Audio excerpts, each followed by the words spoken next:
Salut à tous, très heureux de vous retrouver pour une nouvelle interview confinement, malgré qu'on soit déconfiné, c'est une interview confinement.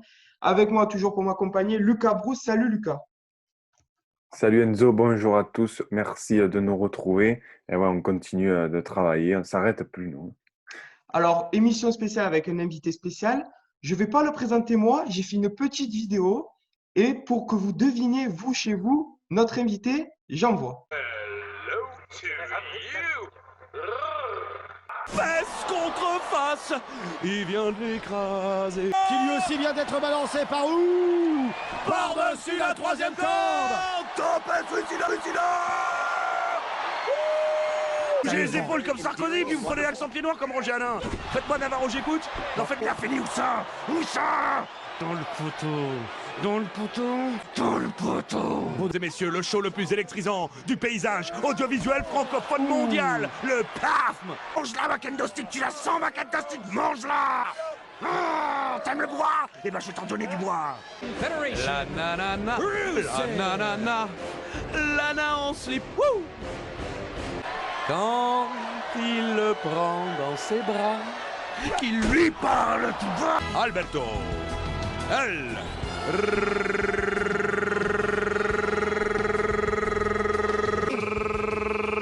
Rio. Je pense que tous les fans de catch l'ont reconnu, c'est Christophe Ajus. Salut Christophe. Eh bien, bonjour Enzo, bonjour Lucas, bonjour à tous. En tout cas, on est très, très heureux de retrouver. Déjà, pour commencer, Ouais. comment s'est passé ton confinement? Comment vas-tu? Le confinement s'est passé plutôt bien. Moi, je suis quelqu'un d'assez casanier, donc je vis ma meilleure vie. Voilà, pour une fois que je n'ai pas besoin de trouver d'excuses pour pas sortir de chez moi, c'est cool. Donc, Christophe, on a la chance de te recevoir aujourd'hui. L'occasion pour nous de te souhaiter un bon anniversaire en retard. 20 ans de Ouais. commentaires avec ton compère Philippe Chéreau. On vient bien sûr parler de toutes ces années. Mais pour commencer, Christophe, comment tu en es arrivé à commenter du catch? Et raconte-nous un peu tes premières années. Mes premières années, tu veux dire de 0 à 4 ans ou mes Non, premières années dans le catch? dans le catch, bien sûr. Comment tu es Euh, arrivé là? ben, Est-ce que c'était euh, par étude, une passion? On sait que tu es passionné de catch. Explique-nous déjà comment oui, tu es oui, arrivé. bah oui. Alors malheureusement, très mauvais exemple. Non, ça n'a rien à voir avec les études, hein, puisque moi, je n'ai qu'un petit bac économique et social tenu dans un lycée alsacien. Non, bah, je suis effectivement passionné de catch depuis tout petit. Et quand j'ai pu avoir Internet à la fin des années 90, je me suis lancé dans une newsletter. C'était des choses qu'on faisait avant.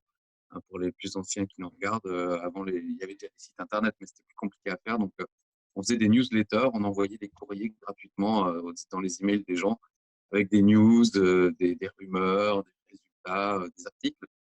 Donc, j'ai fait ça avec deux potes à moi ici en Alsace. Et ça a commencé un numéro par semaine, puis ensuite deux, trois, puis un par jour, parfois deux par jour. Et la communauté a grandi. Il y avait plus de catch à la télé au bout de quelques mois. Donc, on a utilisé cette communauté pour faire de la promo auprès des chaînes de télévision à l'époque. Donc là, on est à la fin des années 90.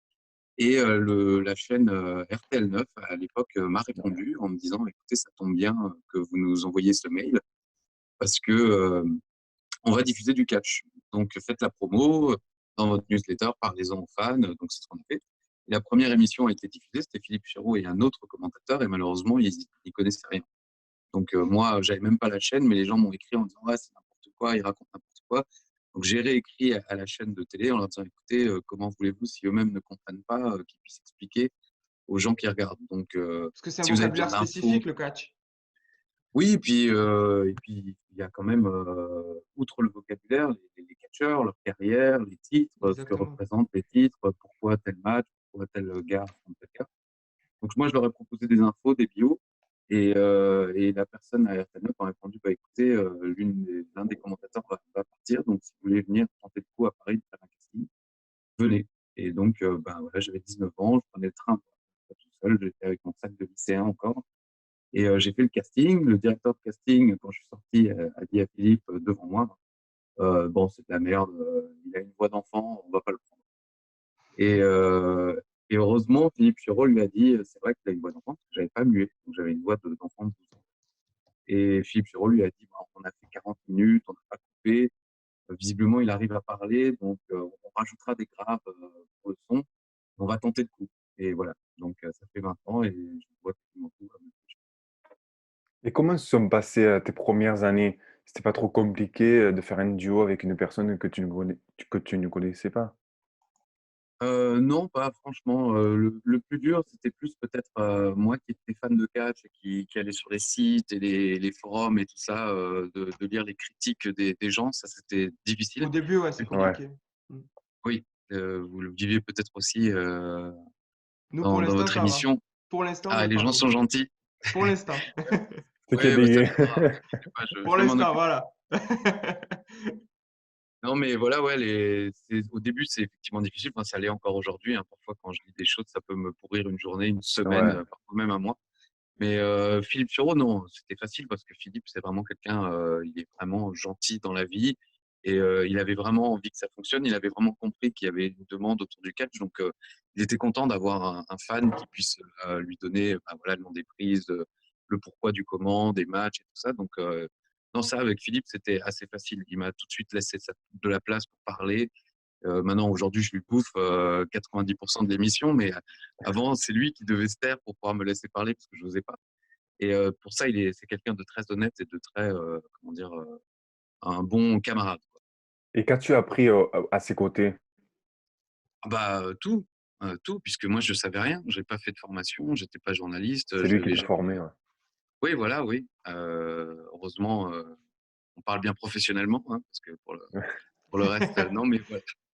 Ouais, non, non, franchement, c'est lui qui m'a appris à me comporter aussi un peu plus. Alors, même si j'ai mon caractère à moi, mais moins en fan qu'en professionnel, que ce soit pour les interviews, pour les shows et ce genre de choses, où forcément le côté fan Oui, il ressort toujours un ressort. peu quand même. Et on sait que vous avez une très belle relation en commentaire, on les voit, on l'écoute.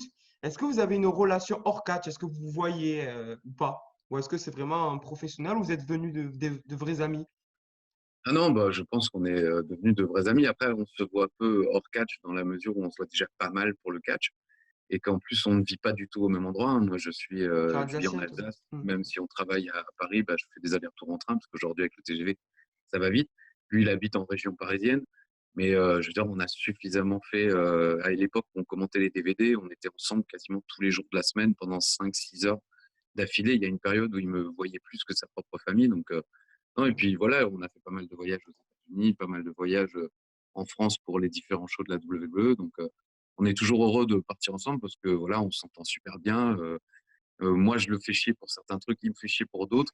Mais c'est comme deux vieux potes, quoi. Je veux dire, on se Vous taquine, on êtes se cherche. complémentaires en Oui, plus oui, de oui, ça. oui, bah oui. Parce que oui, lui, il est très, très toujours joyeux dans la vie, dynamique. Moi, je suis toujours un peu pessimiste Ça. et plus sombre en quelque sorte, mais en même temps, on a le même duo presque dans la vie. Quand on parle à des gens et qu'on est tous les deux, c'est exactement la même chose qu'à l'antenne, en fait. Quand il finit une phrase, moi, je fais une vanne sur la phrase qui vient de finir. Quand je finis une phrase, lui, il vanne la phrase que je viens de faire. On a la même dynamique presque dans la vie qu'à l'antenne.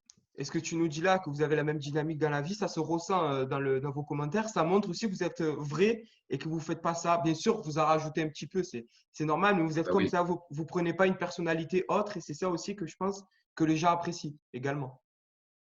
Ah bah, oui, bah, après, personnalité aussi quand même, parce que là, bah, vous le voyez, je suis quand même vachement plus calme dans la vie que je ne le suis à Bien l'antenne. sûr. Je joue quand même un personnage, Philippe aussi. Mais après, c'est vrai que pour le côté relationnel, oui, on est honnête. Franchement, enfin, moi, je l'adore, je pense qu'il m'adore aussi. Et on est toujours très heureux de se voir. Et enfin, voilà, et on est toujours heureux de se retrouver à l'antenne, que ce soit en studio ou en ce moment, chacun chez soi. Donc, on l'a dit en préambule, vous avez fêté vos 20 ans de duo et vous avez reçu de beaux messages de catcheurs de la WWE, également de Stephanie McMahon, fille de Vince McMahon. Vous avez reçu également une ceinture personnalisée chacun. En tant que passionné de catch, je pense que tu as dû être très ému de recevoir tous ces hommages et surtout cette ceinture qui vient couronner le tout. Oui, bah oui, grave. Effectivement, bah, le message de Stéphanie McMahon, il était arrivé en pleine nuit avec le décalage horaire. Je l'ai vu le lendemain matin en me réveillant. Et effectivement, ça fait très bizarre de recevoir bon, ce n'est qu'un tweet, ce n'est que quelques lignes, mais enfin, ça reste Stéphanie McMahon qui a pas mal d'autres choses à faire Exactement. que de tweeter sur Philippe et moi, quoi. La ceinture aussi, et pour être très honnête, même tous les messages qu'on a reçus, Moi, ça m'a mis mal à l'aise au bout de 2 jours. J'étais très mal à l'aise parce que je me disais: «On ne mérite pas autant de messages». Enfin, on n'est que commentateur de catch, c'est cool de pendant quelques heures, tu te dis: «C'est génial de recevoir tant de messages gentils» et puis au bout de 2 jours, tu te dis: «Mais non, en vrai, moi, je suis une merde. Pourquoi tous ces gens, sont si gentils avec moi, quoi?» alors que je ne fais que gueuler dans un micro, quelques heures par semaine. Mais oui, c'est effectivement très émouvant. Et au niveau du catch, pourquoi NT1 a arrêté de diffuser la WWE? Parce que pourtant, les audiences, elles étaient là, elles étaient présentes. À la fin, elles étaient plus tant présentes que ça. Ouais, Bah, oui, en prime time, ça marchait plus aussi bien. Le catch, ça a toujours été comme ça. après, ça a été relégué en troisième partie de soirée, c'est ça? Oui, oui, oui, oui, d'abord deuxième, puis troisième, puis après Ouais, en plein milieu de la nuit où les audiences n'étaient même plus calculées, donc on pouvait même pas savoir si ça marchait bien ou pas parce que, certaines chaînes, enfin TF1 ou ouais. France 2, les audiences sont calculées toute la journée. Mais, pour la plupart des chaînes de la TNT ou du câble, après une certaine heure, ils calculent plus les audiences. Mais, et aussi parce que, bah, ça a changé de direction. Au départ, c'était le groupe AB qui est devenu aujourd'hui Media One, à qui appartient les chaînes AB1, RTL9, Ouais. et d'autres comme, AB3. Automoto la chaîne, AB3 en Belgique, tout à fait. Et eux donc, bah, c'était un des programmes phares. Après, ça a été racheté par le groupe TF1, qui a pu utiliser le catch au début, ben, pour, avoir quand même de bonnes audiences vu que c'était une chaîne toute nouvelle. Mais après, ils ont voulu changer, l'image de la chaîne en quelque sorte. Ouais, c'est ça. Le catch ne rentrait plus trop dans l'image de la chaîne. Et 20 ans de duo avec Philippe, 20 ans de réussite. Pourquoi, selon toi, pourquoi aucune grande chaîne n'a jamais fait confiance au catch? Ah bah, en l'occurrence, là, pour le coup, moi, je suis quand même tous les week-ends sur la chaîne L'équipe, qui certes, est une nouvelle chaîne aussi, mais qui est quand même sur la TNT, une chaîne gratuite que tout le monde peut avoir en France. Le catch, ça débute, je crois, à 20 h tous les samedis jusqu'à je ne sais quelle heure dans la nuit. Et on a de la Et chance tous de les voir dimanches, WrestleMania en ce moment, et en voilà, plus. tous les dimanches, WrestleMania. Donc, 2 soirs dans la semaine, 4, 5, 6 heures de catch non-stop sur une chaîne gratos de la TNT. Pour moi, qui ai connu les années 80 où il y avait 45 minutes sur Canal+, ben voilà, c'était une grande chaîne qui fait confiance au catch, hein. Et je peux te dire que la direction de la chaîne L'équipe, est extrêmement heureuse d'avoir la WWE et, visiblement veut développer, encore plus, ce partenariat. Je pense que ça fera plaisir à tous les fans de catch. Donc aujourd'hui, comme tu le dis, Christophe, c'est AB1 qui est diffuseur principal. On va pas se le cacher. C'est le mercredi soir avec Raw et SmackDown. Le samedi, Raw, SmackDown et NXT sur la chaîne L'équipe. Moi, j'ai une petite question. Et le Pourquoi? samedi aussi sur AB1 avec Philippe Et Chereau. le samedi Je également aussi. À Également. 20 h, oui, je suis sur 2 chaînes en même En temps, même temps. dans Eh, dans le samedi. Ouais, oui, et oui. Et pourtant, je suis la technologie c'est ce qui que je fait dis le. souvent, je suis l'animateur de prime time de télé le moins connu de France. Oh, quand Je même peux être pas. sur 2 chaînes et personne ne sait qui je suis, quoi. C'est ça la. Alors moi, j'ai une petite question, Philippe, concernant ces chaînes. À une Alors époque, moi, c'est même. Christophe, hein, Lucas. Ouais. Non, c'est Enzo, Ah, moi. c'est Désolé, Enzo. Oui, bah, c'est je moi sais, qui. merci, j'ai fait J'ai exprès, fait exprès. hashtag, réactivité, mon gars. Moi, j'ai une petite question. Donc, Christophe, pourquoi Oui. AB1 a arrêté de diffuser les pay-per-view le dimanche, dans la nuit de dimanche à lundi? Alors, est-ce que c'est principalement parce que le network a pris de l'ampleur, le WWE Network, ou alors est-ce que tout simplement c'est AB1 qui a décidé d'arrêter de diffuser? Non, non, c'est vraiment un choix de la WWE, pour promouvoir, son WWE Network. C'est exactement la même chose, dans quasiment tous les pays. En D'accord. Allemagne, c'est arrivé, il y a 3-4 mois, je crois. Et dans les autres pays également, petit à petit, en fait, la WWE veut l'exclusivité pour son WWE Network. Ben, évidemment, Raw et SmackDown sont les produits d'appel, comme on dit, et ça permet ensuite de ramener les gens vers le network. Donc, non, AB1, s'ils avaient pu, ils auraient gardé parce que c'était quelque chose qui fonctionnait très très bien et ils étaient très contents du rendement. Est-ce que tu sais pourquoi Philippe Chéreau n'a pas rejoint la chaîne L'équipe? Est-ce qu'il a eu une proposition de la chaîne? Est-ce que toi, tu en sais plus? Parce que vous êtes un duo, le duo phare du catch et vous vous Oui, oui, rapprochez. ben, évidemment, non, mais tout ça, en fait, pardon, bah, excuse-moi de t'avoir coupé, hein, mais c'est Non, non, c'est l'habitude rien. avec Philippe, je le laisse pas finir ses phrases, donc C'est je rien, fais c'est rien. pareil dans la vie. Non, bah oui, ce sont des histoires de contrat en fait, hein, sans rentrer dans les détails. Philippe est sous contrat avec le groupe Media One. Moi, je travaille pour eux, mais sans contrat, d'exclusivité, j'entends.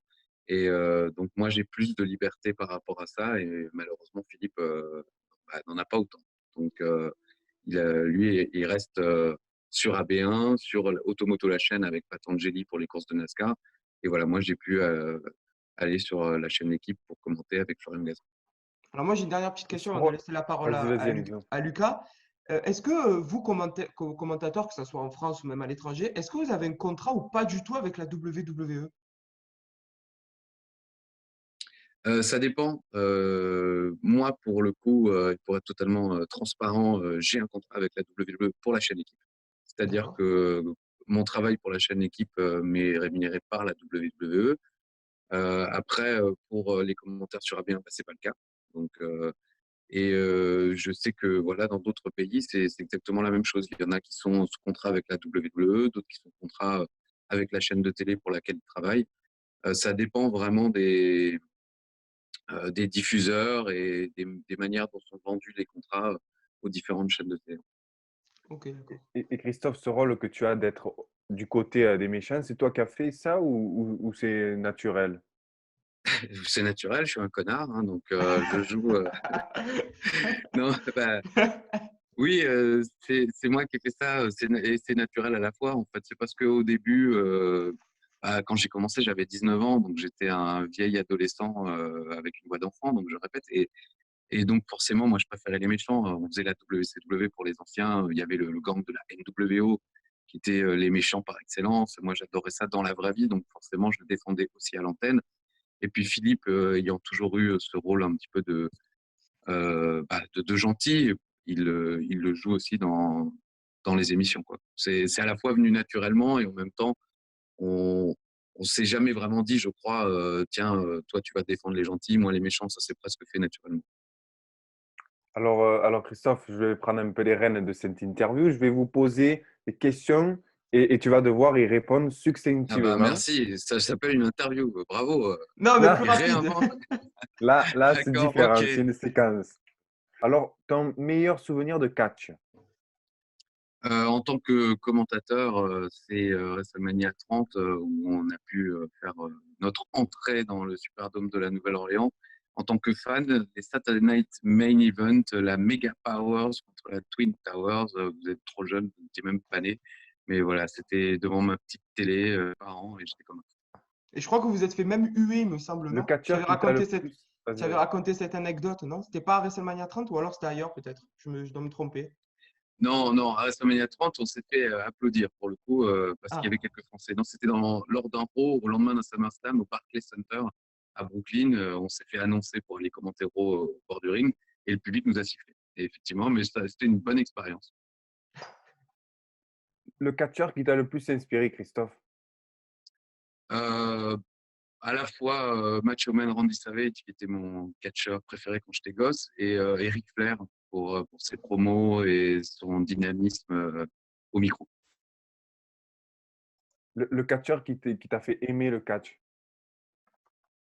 Oh, bah, Macho Man, Randy Savage ou Hulk Hogan, parce que voilà, j'étais gamin, Ouais. j'avais 7-8 ans, c'était la folie des années 80. Et quel est le moment de catch qui t'a le plus marqué? Il y en a plein. La première, je peux pas aller une, la première défaite de l'Undertaker à WrestleMania, pour ouais. WrestleMania 30, qu'on pourra suivre d'ici quelques jours sur la Un chaîne L'équipe. événement.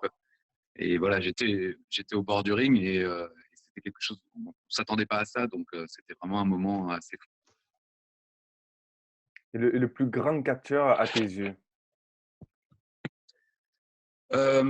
C'est difficile à dire, il y en a quand même eu beaucoup. Je dirais Ric Flair ou Shawn Michaels. Des légendes. Ouais. Et quel est le catcheur qui aurait dû gagner plus de titres selon toi? Euh, c'est pareil, il y en a beaucoup aussi qui auraient dû gagner plus de titres. Après, ça dépend des époques. Bah, l'Undertaker, moi j'étais quand même fan quand j'étais adolescent et n'a pas quand même gagné tant de titres que ça, mais le personnage fait qu'il n'avait pas forcément besoin d'être champion du monde. Mais voilà, pour répondre rapidement, puisqu'il faut, l'Undertaker. Moi, Et enfin, juste avant, Lucas, vas-y. tu parlais de l'Undertaker. Moi, j'ai le network et j'ai pu voir le documentaire de 55 minutes. Et franchement, pour ceux qui nous regardent, qui ont le WWE Network, je vous le conseille fortement parce que c'est un très bon documentaire. On en apprend beaucoup sur l'homme et le catcheur. C'était juste une petite parenthèse. Oui, tout à fait. Et rappelons quand même pour ceux qui ne l'ont pas qu'on peut s'abonner et que le premier mois est Et gratuit. gratuit. Donc vous ne Voilà. prenez pas beaucoup de risques.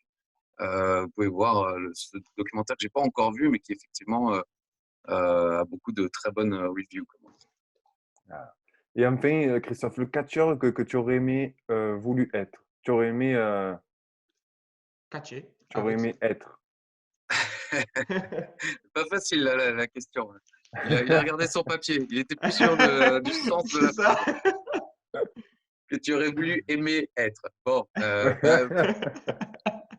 tout simplement, pareil, la jeunesse, Randy Macho Man Savage. Parce que j'ai passé tellement d'heures à faire. J'ai son bandana juste à côté, j'ai ses lunettes de soleil tout seul chez moi. Quand j'étais gosse, je me promenais avec le bandana dans la rue en Alsace. Je peux vous dire que les gens me regardaient. Déjà, aujourd'hui, on met plus de bandana sur la tête, mais dans les années 80, déjà, on les mettait plus non plus. Donc, les gens se foutaient de ma gueule, mais tant pis. Moi, je voulais être Randy Savage. Alors moi, personnellement, qui est fan de catch également, c'est vraiment la génération. Moi, personnellement, c'est la génération catch attack sur NT1. Ce qui m'a beaucoup marqué, c'est par exemple quand Triple H vient attaquer Randy Orton chez lui, un moment très marquant. En fait, c'est des choses comme ça. Toi, c'est plus Ric Flair, Eh oui, le Hulk Hogan. Voilà. Moi, c'est plutôt, par exemple, le catcheur qui m'a le plus marqué, par exemple, c'est John Cena, qui était vraiment qui dominait à mon époque. Mais voilà, c'est chacun son époque et c'est ça aussi qui est bien dans le catch. On se représente chacun dans une époque. ah oui, bah, je sais que vous êtes aussi dans le foot. Bah, c'est pareil pour le foot, hein. Moi, forcément, les joueurs de foot qui m'ont marqué, c'est plus ceux que j'ai connus quand j'étais plus jeune. Voilà, c'est ça. Aujourd'hui, je regarde un peu moins, mais même forcément, voilà, moi, et c'est la même chose pour tout. Les films, les séries, bah, le catch, c'est pas. Alors Christophe, avant de finir cette petite interview, on va parler bien sûr de l'actualité. Dimanche, dans la nuit de lundi à mardi, et ouais, à Marseille, on parlait un petit peu avec les mains. Dans la nuit de Eh dimanche à ouais. lundi, il y avait le pay-per-view, Money in the Bank, un pay-per-view un petit peu spécial parce que le match de l'échelle s'est déroulé particulièrement. Voilà, c'était un match où les catcheurs partaient du bas de Stanford, il me semble, à Orlando, en Floride, et devaient Non, c'est à monter Stanford, au Connecticut, au quartier au général de la Connecticut, WWE. quartier général. Voilà, exactement. Et le Performance Center est à À Orlando, en Floride, Orlando. en tout cas pas loin. C'est vrai que c'est moi qui me suis un petit peu embrouillé. Et le but, voilà, c'était le match des femmes et des hommes en même temps. Les hommes sont partis de la salle de muscu et les femmes à côté de l'ascenseur au rez-de-chaussée. Et le but, c'était de monter en haut. On a vu, on a assisté, on l'a senti que c'était un match qui était pas en direct. Il y avait une petite musique un petit peu d'action, de suspense. On a vu Stéphanie McMahon qui était là, Paul Heyman, Vince McMahon. Explique-nous toi, comment qu'est-ce que tu as pensé de ce match? Parce que c'est un match particulier, bien évidemment. Ah oui, bah, c'était un match particulier, et effectivement, qu'on attendait avec impatience. Après, moi, je l'ai suivi en direct. Pour le coup, je devais le regarder avec des potes, mais ils m'ont tous fait faux bons. Bah, à cause du déconfinement, la plupart Je l'ai fait repartaient également en bosser, donc direct. ils, ils sont allés dormir. Et donc, bah, je pense que j'aurais pris plus de plaisir si j'avais été entre potes parce qu'on aurait rigolé. On devait le faire sur Messenger, hein, évidemment, hein. Je ne comptais pas faire une soirée chez moi ou chez eux, mais voilà. Et bah, moi, j'ai bien aimé. J'étais quand même un petit peu déçu du côté masculin parce que franchement, je n'étais pas particulièrement pour Otis ou Otis, Voilà, je l'attendais. comme je l'aime à le dire. J'aurais préféré Aleister Black qui a subi une tentative de meurtre quand même, hein, du roi Corbin qui l'a Comme balancé Rey du haut du Mysterio, il toit. me semble. Tout à fait, oui, oui, les deux ont été balancés du haut On du les a toit. plus vus Et après. pour Asuka, j'étais contente, mais j'étais content pour elle, voulais-je dire. Mais j'aurais aussi préféré dans mes pronostics, j'avais pronostiqué Shayna Baszler, j'aurais préféré Shayna Baszler. Mais voilà, les résultats, bon, qu'importe. Mais le match était divertissant, quoi. C'était quelque chose de nouveau. Et je pense qu'il y aurait moyen de le refaire et de faire encore plus de petits clins d'œil et de petites choses différentes, quoi. Voilà, tu penses que ça peut être une bonne chose que la WWE réitère ce genre de match? Ah oui, oui, bah, je pense qu'il devrait continuer, pas forcément tous les ans pour Money in the Bank, mais il pourrait effectivement trouver s'il y a un point positif à cette situation, c'est que ça a pu leur ouvrir quelques portes de ce côté-là, quoi. On l'a vu avec le Boneyard match de l'Undertaker et AJ Styles à WrestleMania, qui était vraiment quelque chose de particulier, comme Bray Wyatt, John Cena. La WWE, là, se rend compte que ça peut plaire aux fans, et donc ça leur donne des portes, des fenêtres dans lesquelles ils peuvent s'engouffrer. Alors, pour parler de deux autres matchs de ce pay-per-view, c'est Drew McIntyre contre Seth Rollins. Drew McIntyre a conservé son titre. Et notre match que j'ai retenu également, c'est Braun Strowman contre Bray Wyatt. On a assisté à ce match à une scène un peu surréaliste, une petite pause dans le match avec Braun Strowman qui fait croire à Bray Wyatt qui revient dans ses rangs. Qu'as-tu pensé, toi, de cette petite scène entre Bray Wyatt et Braun Strowman? J'ai bien aimé aussi parce que c'est ce qui fait aussi le charme de la WWE, c'est ces petits clins d'œil au passé, c'est ces petits moments où on se pose la question, est-ce qu'effectivement ça va se faire, ça va pas se faire? C'est d'ailleurs un truc qu'ils auraient peut-être pu faire durer un petit peu plus. Là, c'est allé rapide parce que c'était dans le match, mais on avait déjà eu la même chose avec Randy Orton et Bray Wyatt, où Randy Orton avait fait semblant de rejoindre la Wyatt Family avant de brûler ensuite la maison de Bray Wyatt. Enfin bon, voilà, moi c'est le genre de truc que j'aime beaucoup et je pense que les fans à travers le monde aiment bien aussi. Alors, dernière petite chose, moi, je n'ai pas vu le Raw d'hier, je ne sais pas si toi tu l'as vu, mais j'ai vu passer sur les réseaux sociaux Casca avec une ceinture. Alors, est-ce que tu sais si elle a utilisé la mallette ou alors c'est moi peut-être qui me suis trompé? Je ne sais pas si tu as vu ça Non, sur les alors réseaux. je ne l'ai pas encore vu puisque nous enregistrons ça le mardi matin, donc le lendemain d'Euro, et puis moi je vais le commenter demain, donc je le verrai en commentant. Mais oui, je sais ce qui s'est passé. En fait, c'est Asuka qui a ouvert sa mallette et la ceinture était dans la mallette. Parce que, en fait, Becky Lynch est enceinte. Et D'accord. donc, elle doit abandonner le titre. Et pour l'instant, la WWE, évidemment, pour se concentrer sur sa grossesse et ensuite sur son enfant. Eh ben, merci pour cette info, Ouais. Christophe, Et de rien. Ah qu'on oui, hashtag Google. découvrira. On te laisse à toi, bien évidemment, le dire parce que c'est toi le spécialiste de catch. Demain, sur la chaîne, sur AB1, pardon, retrouvez bien sûr, pour ceux qui nous regardent, Raw et SmackDown, commentés par le duo Christophe Ajus, Philippe Chéreau. Et samedi, également sur AB1, Philippe Chéreau et Christophe Ajus. En prime time. En prime time, En voilà. prime time, oui, oui, oui, Lucas, en prime time. Samedi à 20h sur la chaîne équipe Raw, SmackDown, NXT. Et dimanche, WrestleMania, alors Christophe, tu confirmes? Oui, tout à fait. Dimanche, WrestleMania, alors maintenant j'ai un doute, c'est le 29, 29? WrestleMania 29, oui, avec Florian Gazan. Et voilà, normalement, ça devrait continuer encore un Voilà, petit peu. est-ce que ça devrait Donc on continuer? Ouais. aura, oui, pour l'instant, on va commenter le 30 bientôt. Donc après, je ne sais pas si on aura le 31, puis après les autres ont déjà été diffusés, donc ils sont déjà dans la boîte. Mais voilà, donc pour l'instant, j'ai pas plus de nouvelles, mais on devrait avoir le 30 et le 31 si tout va bien. Christophe, merci pour cette interview, merci pour ta disponibilité. On s'est en tout cas régalé. Personnellement, moi, je me suis régalé Ouais. pendant cette petite demi-heure. Merci, Christophe. Avec plaisir. De rien, Enzo, de rien, Lucas, et merci à vous de m'avoir invité. C'est Et normal. bon courage pour la suite, hein, bonne chance pour C'est les gentil. études. Merci, c'est très gentil en tout cas. Et merci à vous de nous avoir suivis. On se dit à la prochaine sur le Mag Marseillais. Ciao, ciao. Bisous.